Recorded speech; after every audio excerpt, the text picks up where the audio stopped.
రేపటి నుంచి కాలేజీల నిరవధిక బంద్ చేస్తామని తెలంగాణ ఉన్నత విద్యాసంస్థల సమాఖ్య ప్రకటించింది.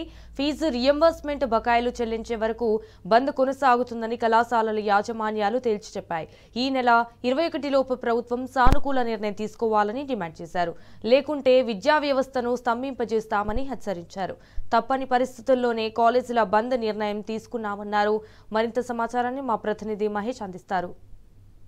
నుంచి అటు ఉన్నత విద్యా సంస్థలు ఇంజనీరింగ్ కావచ్చు, బీ ఫార్మసీ, దాంతోపాటు డిగ్రీకి సంబంధించి డిగ్రీ పీజీ కాలేజీలు కూడా నిరవధిక బంద్కు పిలుపునిస్తున్నట్టు కూడా ఉన్నత విద్యా సంస్థల సమాఖ్య ప్రతినిధులు ఇప్పటికే ప్రకటించారు. ప్రస్తుతం మనతో పాటు degree and PG college association నిర్వాహకులు ప్రెసిడెంట్ ఉన్నారు. సార్ చెప్పండి, రేపు ఈరోజు జరిగిన మీటింగ్లో ప్రధానంగా ఏం డిసిషన్ తీసుకున్నారు? రేపటి నుండి గవర్నమెంట్ బకాయి ఉన్న టోకెన్స్ అన్ని ఇచ్చేంత వరకు కళాశాలలు తెరవద్దని నిర్ణయం తీసుకున్నాం. Degree and PG college management association గత సంవత్సర కాలంగా ప్రభుత్వంతో కొట్లాడుతుంది. మీరు రియంబర్స్మెంట్ ఇవ్వనట్లయితే కళాశాల నడపడం ఇబ్బందికరంగా ఉంటుంది. జీతాలు ఇవ్వలేము, అద్దెలు కట్టలేము, వడ్డీలు కట్టలేము, చాలా ఇబ్బందులు పడుతున్నాము. మీరు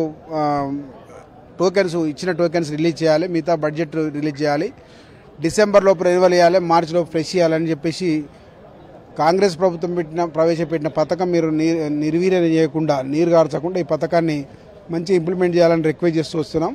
ఎన్నిసార్లు రిక్వెస్ట్ చేసినా కూడా ప్రభుత్వం దీనిపైన స్పందించకపోవడం వలన స్లోగా అన్ని ఇన్స్టిట్యూషన్లు అంటే 10th తర్వాత ఉన్న ప్రతి వ్యవస్థ ఐటీఐ, ఫార్మసీలు, ఎంబీఏలు, ఎంసీఏలు, నర్సింగ్లు, బీఎడ్లు, డిగ్రీ పీజీ కాలేజీలు అన్నీ కూడా ఈరోజు ఒక తాటి మీదకి వచ్చేసి బంద్ నిర్ణయానికి వెళ్ళాయి. ఈ బంద్ నిర్ణయం చేయాలనేది మాకు సంతోషకరమైన విషయం కాకపోయినప్పటికీ తప్పని పరిస్థితుల్లో ఈ ప్రభుత్వం ఇటువంటి పరిస్థితికి నెట్టివేయబడుతుందని మేము భావిస్తున్నాం. కాబట్టి ఇప్పటికైనా ప్రభుత్వం దీన్ని దృష్టి పెట్టుకొని ఎన్నో సంక్షేమ పథకాలు చేస్తున్నామంటున్నారు. ఇది కూడా పెద్ద సంక్షేమ పథకం, రాష్ట్ర భవిష్యత్తుకు సంబంధించింది కాబట్టి విద్యార్థులకు రియంబర్స్మెంట్ ఇవ్వడం అనేది పెద్ద సంక్షేమ పథకం కాబట్టి దీని ఫస్ట్ ప్రయారిటీలో పెట్టుకొని ఇమ్మీడియట్గా ఉన్న టోకన్స్ అన్నింటిని కూడా రిలీజ్ చేయని మేము కళాశాల నడపలేమని మా ఆసక్తను తెలియజేయడం జరిగింది. డిగ్రీ పీజీకి సంబంధించిన ఈ కాలేజీలకు సంబంధించి మీకు ఎన్ని కోట్ల బకాయిలు ఉన్నాయి? డిగ్రీ అండ్ పీజీ కళాశాలలకు దాదాపు పెండింగ్ టోకెన్లు ఇప్పటివరకు టోకెన్స్ జనరేట్ అయినాయి ఒక 5 నుంచి 600 కోట్ల వరకు ఉంటాయి. పూర్తిగా బకాయిలు అంటే 2000 చిల్లర వరకు ఉంటాయి. తెలంగాణ సమాజానికి ఒక విజ్ఞప్తి ఏంటంటే, ఇప్పుడు ప్రభుత్వం మాకు ఇవ్వాల్సినటువంటి బకాయిలు మాకు దానమో ధర్మమో కాదు.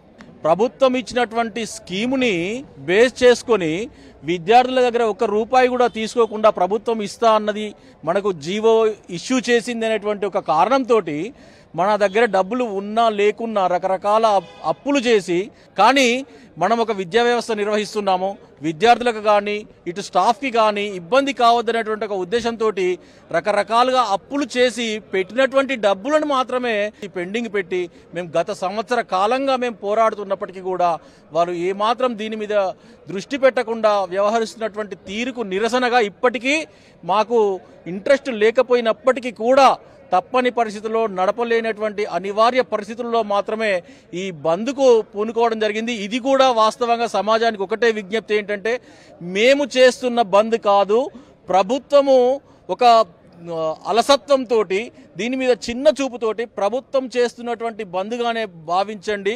ఒక విధంగా చెప్పాలంటే ఇలా స్కూల్స్ ఒక పక్కన పెడితే ఒక ఎడ్యుకేషన్ లాక్డౌన్ లాగా ఈరోజు తెలంగాణ సమాజాన్ని ప్రభుత్వము నెట్టివేసిందని చెప్పడంలో కూడా అతిశయోక్తి లేదు. వెంటనే ప్రభుత్వం స్పందించి మేము ఏదైతే కోరుకున్నామో అదే విధంగా పెండింగ్ టోకెన్లు ఈ 21 లోపు ఇమ్మీడియట్లీ డబ్బులు రిలీజ్ చేసి మిగతా డబ్బుల మీద కూడా ఒక గ్రీన్ ఛానల్ ఏర్పాటు చేసి ప్రతిసారి మేము మాకు రావాల్సినటువంటి డబ్బులను కూడా మేము ఒక భిక్షగాలలాగా మీ చుట్టూ తిరగాల్సినటువంటి అవసరం లేకుండా ఒక గ్రీన్ ఛానల్ ఓపెన్ చేసి రిలీజ్ చేసుకుంటూ పోవాలనేటువంటి ఒక దృఢ సంకల్పంతో ఈరోజు ఈ కార్యక్రమాన్ని చేపట్టాం. ఇప్పటివరకు మీరు గతంలో కూడా చాలా సార్లు మంత్రులను కలిశారు, అటు ఎన్నిసార్లు కలిసినా ఎందుకు రెస్పాన్స్ లేదంటారు? అసలు గతంలో 4-5 సార్లు మేము మంత్రులను కలిసి వీళ్ళందరితో కలిసి కూడా మేము ఫీ రీయింబర్స్మెంట్ గురించి మాట్లాడాము. ఎప్పుడు కూడా డబ్బులు ఇస్తామనే విషయంతో మాట్లాడుతున్నారు. కానీ ఈరోజు మా యాజమాన్య పరిస్థితి కరిమింగిన వెలగపండు చందంగా అయిపోయింది. గత ప్రభుత్వంలో ఏదో విధంగా గత ప్రభుత్వం మాకు సమయానికి మాకు డబ్బులు అందే విధంగా చేసేది. ఆ లాస్ట్ మూమెంట్లో ఉన్నటువంటి డబ్బుల్ని కూడా ఈరోజు ఆ డబ్బులు కూడా ఆ ఫీ రీయింబర్స్మెంట్ డబ్బులు కూడా నా బాధ్యత కాదని చెప్పి మాట్లాడడం రేవంత్ రెడ్డికి ఇది మంచి పని కాదని చెప్పి మేము చెప్తున్నాము.